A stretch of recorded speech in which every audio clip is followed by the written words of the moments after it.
Good morning students. Class 11 हम लोग lesson number जो 7 है हम लोग पढ़ रहे हैं। ये चल रहा है हम लोग का lesson centre of mass and rotational motion.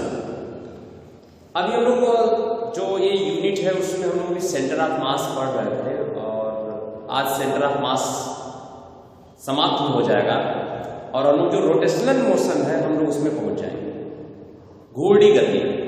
ठीक है, तो बच्चों जहां तक भी आपके नोट्स कंप्लीट हो चुके हैं आप उसके बाद अपने नोट्स को बनाना स्टार्ट कर देंगे। आज हम कुछ नियमित आकृति की वस्तुओं के द्रव्यमान केंद्रों की स्थिति का निर्धारण करेंगे कि कुछ अगर सममित व सर्वत्र समान आकार की अगर कोई वस्तु हो तो उसके द्रव्यमान केंद्र का स्थिति सदिश या उसका द्रव्यमान केंद्र होता कहाँ है, एक्चुअल में कहां पर होगा। आज हम लोग इसी के बारे में डिस्कस करने वाले हैं। तो बच्चों कुछ नियमित आकृति की वस्तुओं का मतलब है कि जैसे आपका एक समान सीधी छड़ हो गई, कोई वृत्ताकार प्लेट हो गया, वलय हो गया या गोला है, चाहे वह सॉलिड हो चाहे वह खोखला हो। कोई ट्रायंगल है, त्रिभुज के आकार की कोई वस्तु है, शंकु के आकार की वस्तु है या बेलन के आकार की वस्तु है, चाहे वह बेलन ठोस हो या वह खोखला, इन सभी के बारे में। तो बच्चों आप एक चार्ट बना लेंगे, पीडीएफ जब मैं सेंड करूंगा तो उसमें आपको चार्ट मिल जाएगा। आप अगर एनसीईआरटी की किताब यदि आपके पास होगी तो आप उस किताब को भी ओपन करके देखेंगे तो आपको सारी चीज मिल जाएगी।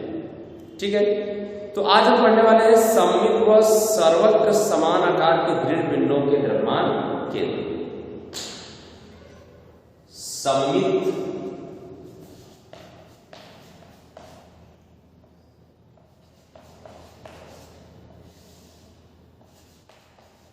एवं सर्वत्र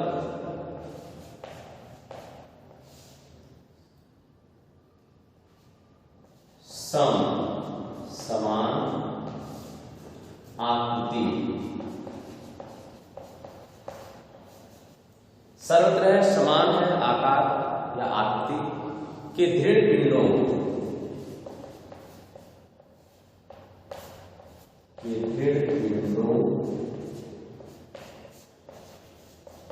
के द्रव्यमान केंद्र।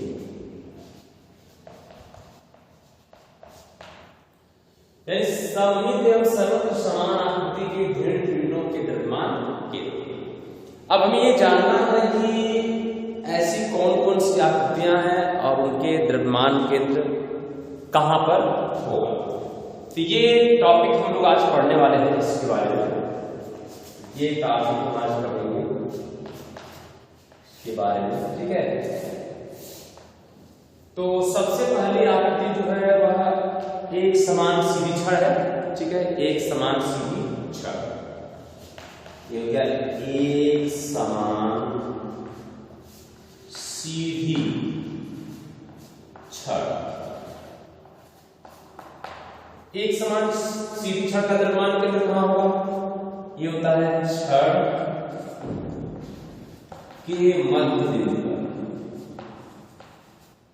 के मध्य बिंदु पर। एक समान छड़ के ठीक कहां पर, मध्य बिंदु। जैसे मान लीजिए अगर एक समान सीधी छड़ हो रही है,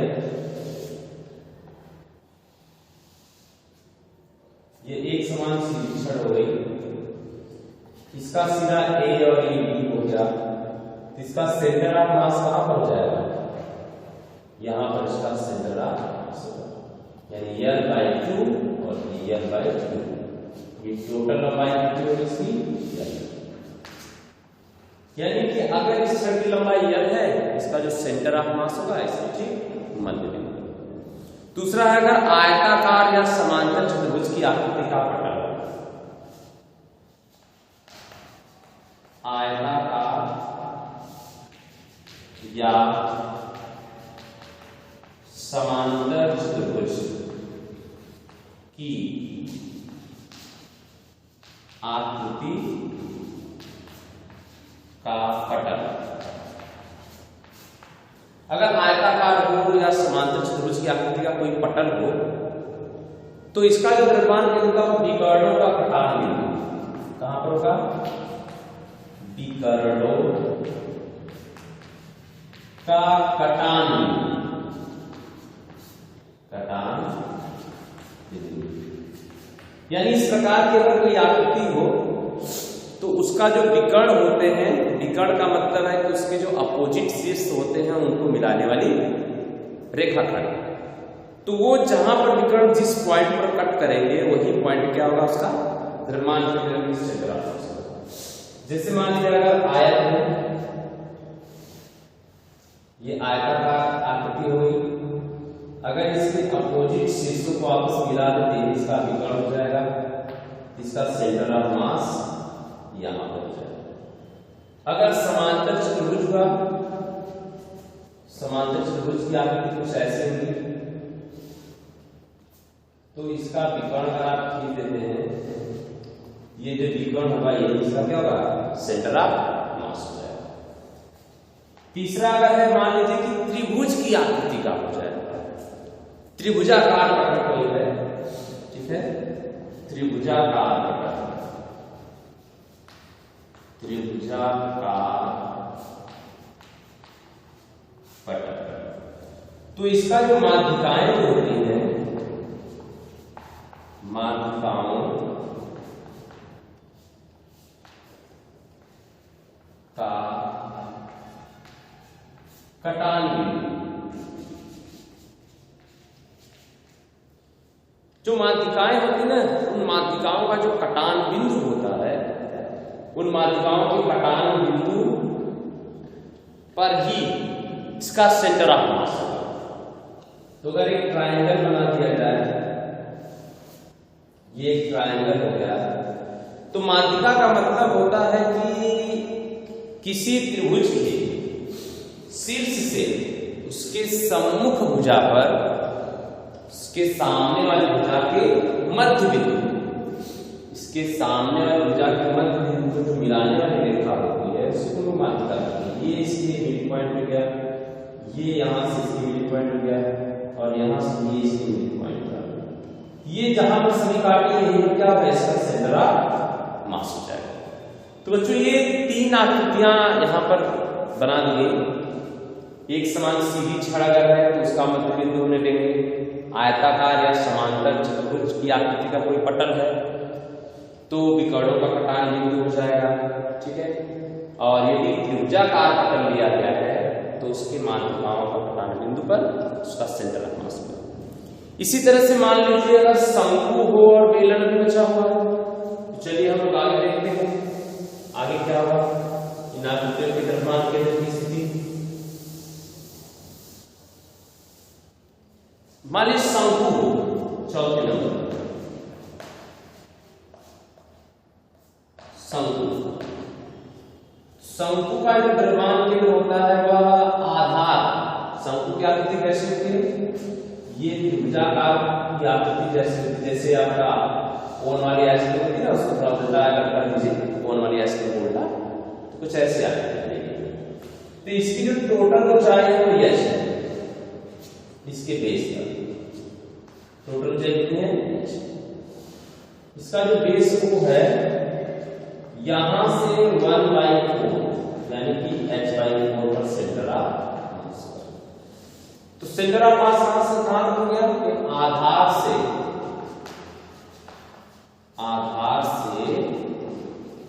h/4 ऊंचाई पर, आधार से h/4 ऊंचाई पर।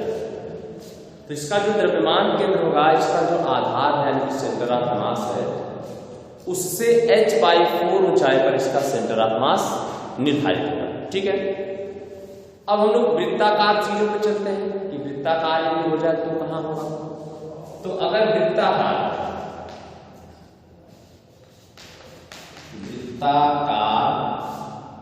पटल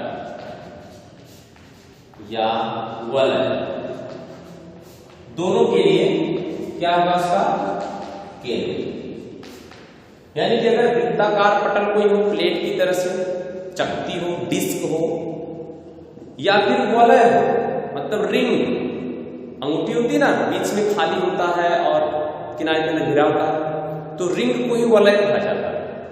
तो अगर ये वलय हो या वृत्ताकार पटल हो तो उसका जो सेंटर होगा उसी को माना जाएगा। तो सेंटर हो गया यानी कि ये सर्कुलर हो गया और इसका जो सेंटर होगा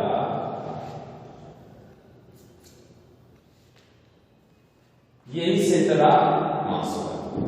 अगर वृत्ताकार छल्ला हो, वृत्ताकार पटल हो, तो इनके जो सेंटर ऑफ मास होंगे उसी के ठीक सेंटर पर होगा। ठीक है। अगर अर्धवृत्ताकार प्लेट है तब क्या होगा? छठवां नंबर, अर्धवृत्ताकार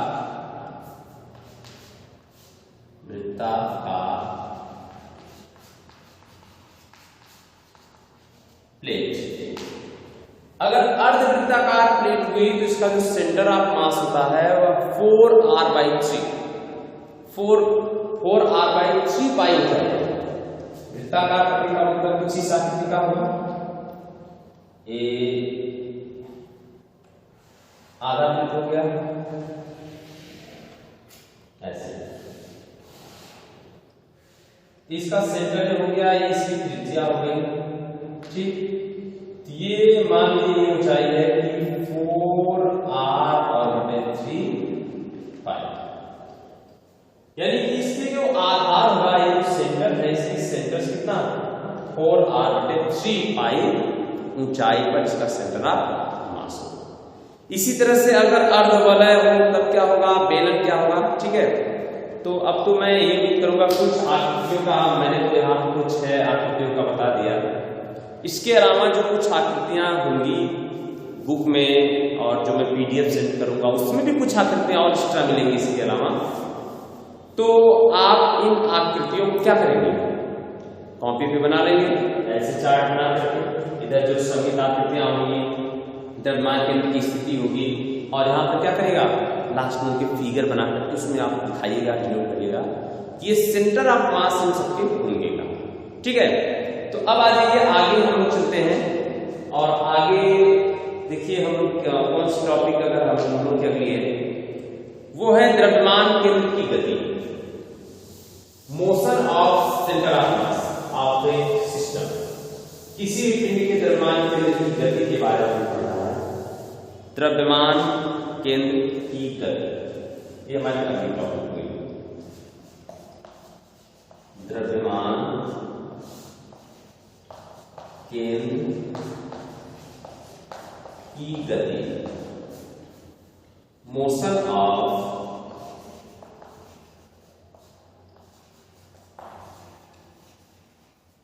सेंटर ऑफ मास।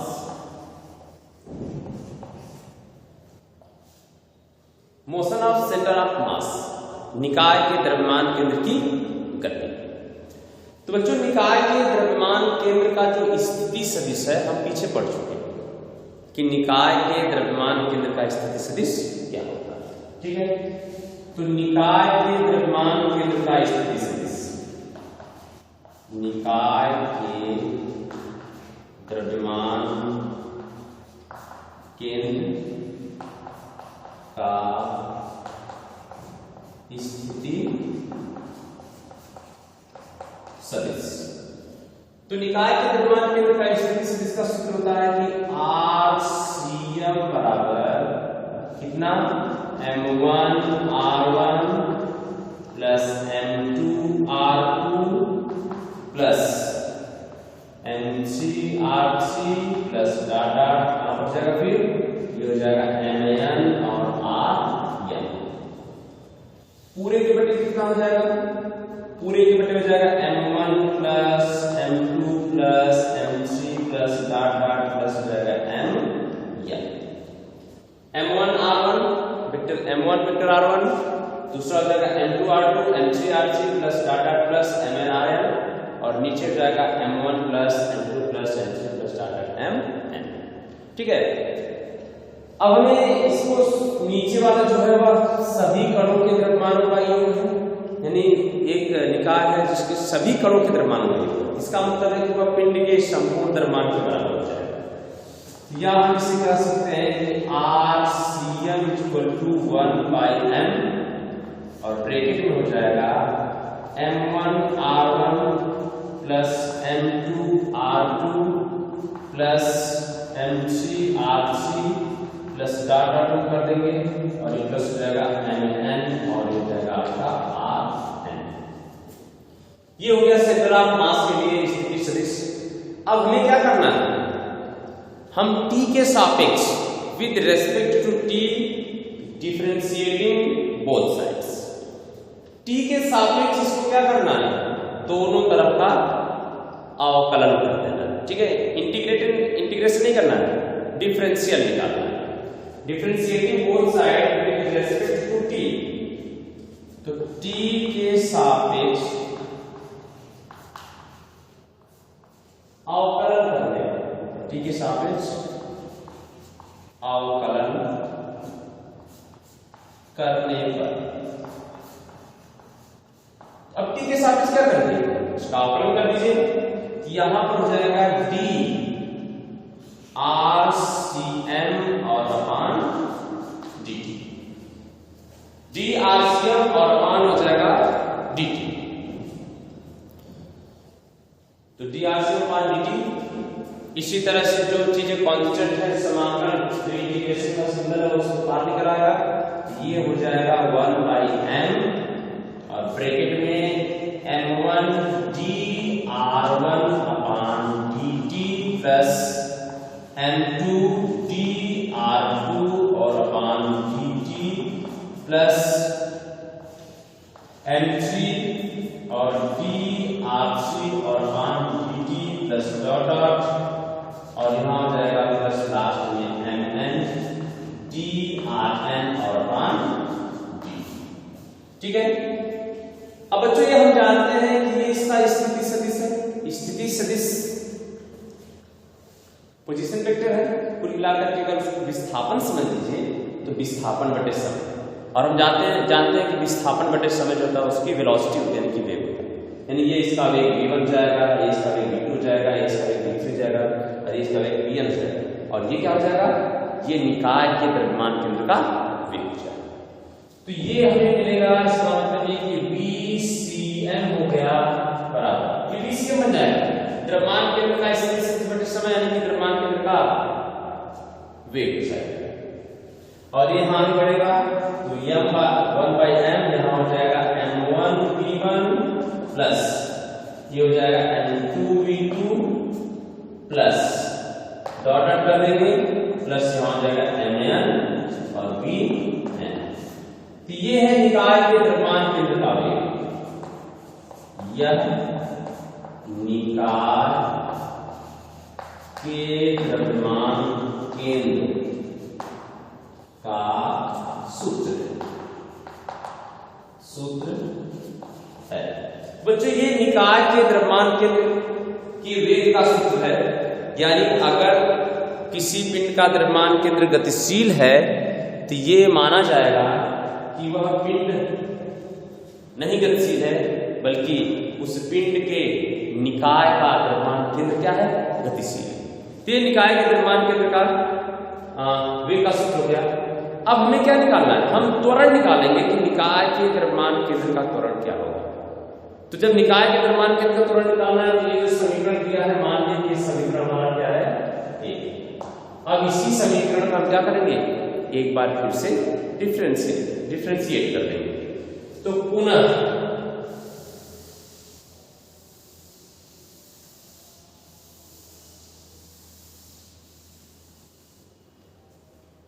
इसके बाद हो जाएगा पुनः समीकरण 1 का t के सापेक्ष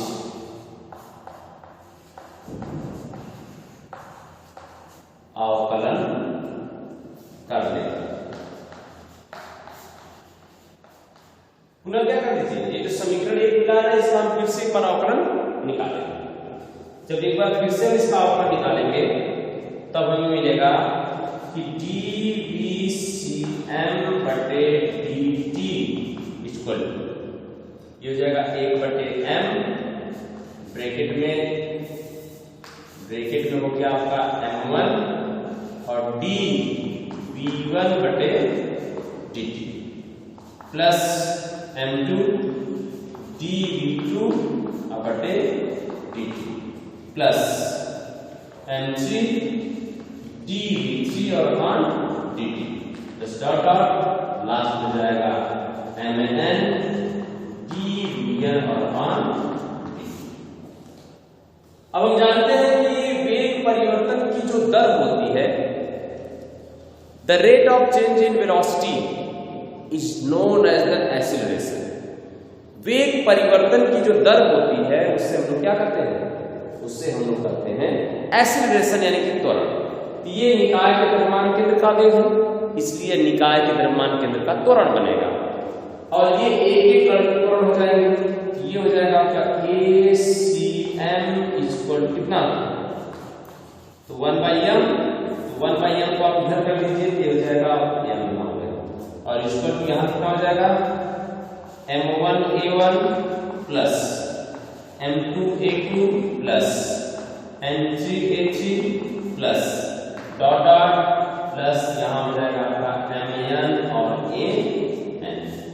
अब बच्चों ये आपको पता ही होगा न्यूटन के सेकंड लॉ के according to Newton second law m1A1 equal to force. ये फोर्स हो जाएगा, ये कौन सा फोर्स है, ये पहले कण पर लगने वाला फोर्स और ये दूसरे कण पर, ये तीसरे कण पर और ये n-वें कण पर, और ये सभी फोर्सों को यदि आपस में जोड़ दें तो उस पिंड पर लगने वाले एक्सटर्नल फोर्स यानी कि बाह्य बल क्या हो जाएगा, इक्वल हो जाएगा।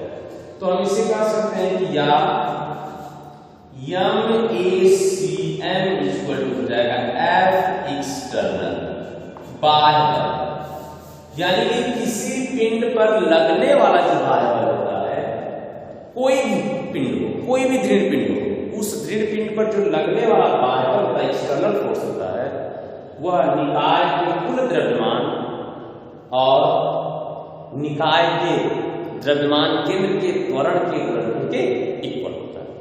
ठीक है, तो इस पूरी थियरी से बस एक चीज का निष्कर्ष बस निकालना था और ये निष्कर्ष ये है कि कोई पिंड या दृढ़ पिंड है, अगर जब वो निकाय है, अगर वह गतिशील होता है या उस पर फोर्स लगता है या उसका त्वरण फाइंड करना है, तो हमें पिंड का नहीं करना है बल्कि उसके सेंटर ऑफ मास का करना है। द्रव्यमान केंद्र भी पिंड का फाइंड करना है, तो द्रव्यमान केंद्र पिंड का फाइंड करने से अच्छा है उसके निकाय यानी उसके सेंटर ऑफ मास का एक्सीलरेशन फाइंड करिए, उस पर फोर्स फाइंड कर लीजिए, उसकी वेलोसिटी फाइंड कर लीजिए। ठीक है, तो ये पूरी थ्योरी में बस यही आपको प्रूव किया गया है। इसके बाद से जो हम लोग की अगली टॉपिक है वह है निकाय के संवेग तथा संवेग संरक्षण का सिद्धांत, यानी कि संवेग और संवेग संरक्षण का सिद्धांत। अब ये बच्चों की हम लोग टॉपिक, तो इसके बाद से जो सेंटर ऑफ मास से रिलेटेड चीजें होगी या सारी फिनिश हो जाएंगी। द्रव्यमान केंद्र का संवेग, द्रव्यमान केंद्र का संवेग तथा संवेग संरक्षण का सिद्धांत।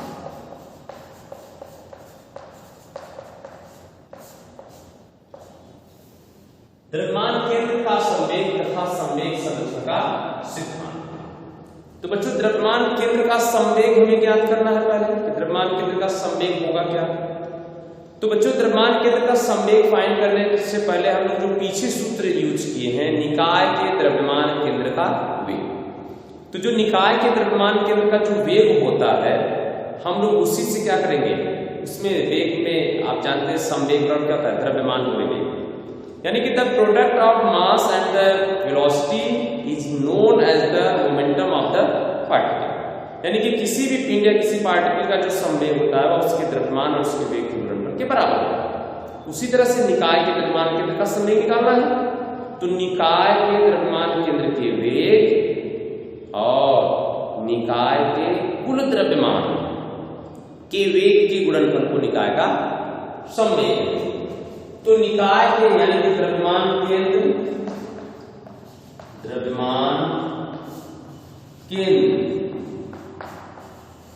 के वेग की परिभाषा से क्या हो जाएगा इस सूत्र से कि VCM इक्वल टू 1/m और ब्रैकेट में हो जाएगा m1v1 plus m2v2 plus m3v3 plus dot dot plus mn और कितना vn और vn यानी VCM इक्वल हो जाएगा 1/m m1 v1 plus m2 v2 plus m3 v3 plus dot dot plus mn और कितना v। ये निकाय के द्रव्यमान केंद्र का क्या है वेग का सूत्र। अब इस m को इस साइड कर दीजिए, जब m इधर कर देंगे कितना मिलेगा तो हमें मिलेगा कि m और VCM इक्वल कितना ये मिलेगा आपको m1 v1 plus m2 v2 plus m3 v3 plus dot dot plus mn और कितना vn। अब ये निकाय क्या है एक एक कण के संवेग दिए गए, निकाय के एक एक कण का संवेग या यहां से बनेगा MVCM इक्वल कितना P1 plus P2 plus P3 plus dot dot last हो जाएगा Pn। ये निकाय के एक एक कण का संवेग और निकाय और रेखीय संवेग की परिभाषा ये होती है कि किसी पिंड का जो कुल संवेग होता है वह उस पिंड के प्रत्येक कण के संवेग के योगफल के बराबर होता है। इसका मतलब है कि क्या हो जाएगा पिंड का कुल संवेग हो जाएगा यानी कि MVCM इक्वल हो जाएगा P। ये निकाय का कुल संवेग हो गया यानी कि MVCM इक्वल टू P कुल संवेग किसके बराबर हुआ किसी निकाय का जो कुल संवेग होता है निकाय के कुल द्रव्यमान तथा निकाय के द्रव्यमान के वेग के गुणनफल के बराबर यानी MVCM इक्वल टू P। तो जब ये P हो गया तो अब इसके बाद क्या हो जाएगा ये निकाय के द्रव्यमान केंद्र का संवेग यानी ये संवेग का सूत्र ये संवेग का क्या हो गया सूत्र है। इस संवेग का सूत्र क्या अब संवेग संरक्षण का सिद्धांत क्या होगा अब हम लोग उस पे चलते हैं। संवेग संरक्षण का सिद्धांत तो निकाय का संवेग का सूत्र हमको मिल गया कि P इक्वल टू MVCM। तो T के सापेक्ष क्या कर दिए अवकलन कर दिए T के सापेक्ष अवकलन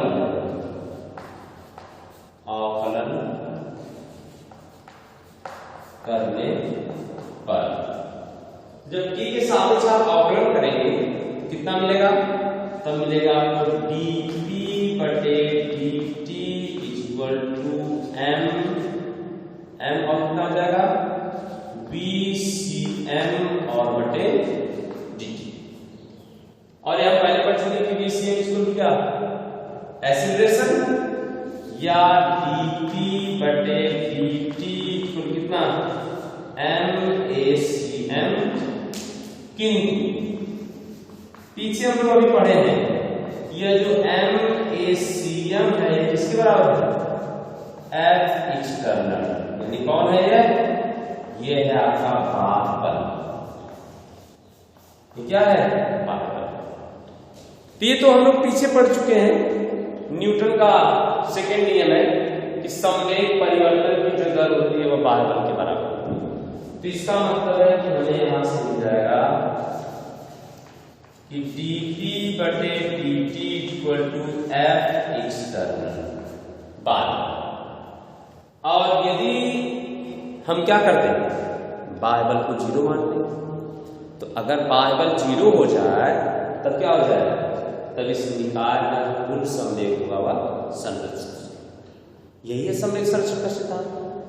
तो संवेग संरक्षण का सिद्धांत तब हो जाएगा कि यदि निकाय पर बाह्य बल क्या हो, अनुपस्थित हो,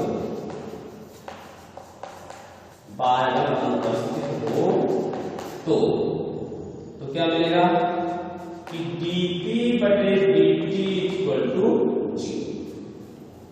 dp/dt इक्वल टू 0 यानी कि अगर किसी पिंड पर बाह्य बल 0 हो जाए तो संवेग परिवर्तन की जो दर होगी वह 0, और संवेग परिवर्तन की दर 0 होने का मतलब है कि संवेग में समय के साथ कोई परिवर्तन नहीं हो रहा। संवेग में समय के साथ कोई परिवर्तन नहीं हो रहा, अर्थात हम कह सकते हैं कि p इक्वल टू नियत, यानी कि द्रव्यमान केंद्र का जो संवेग होता है वो क्या होता है, नियत होता है। यानी यदि बाह्य बल अनुपस्थित हो जाए, कोई बाह्य बल न, अगर किसी निकाय पर कोई बाह्य बल न कार्य करे तो उस निकाय का जो कुल संवेग होता है वह संरक्षित होता है, यानी कि नियत वस्तु में बदलाव नहीं।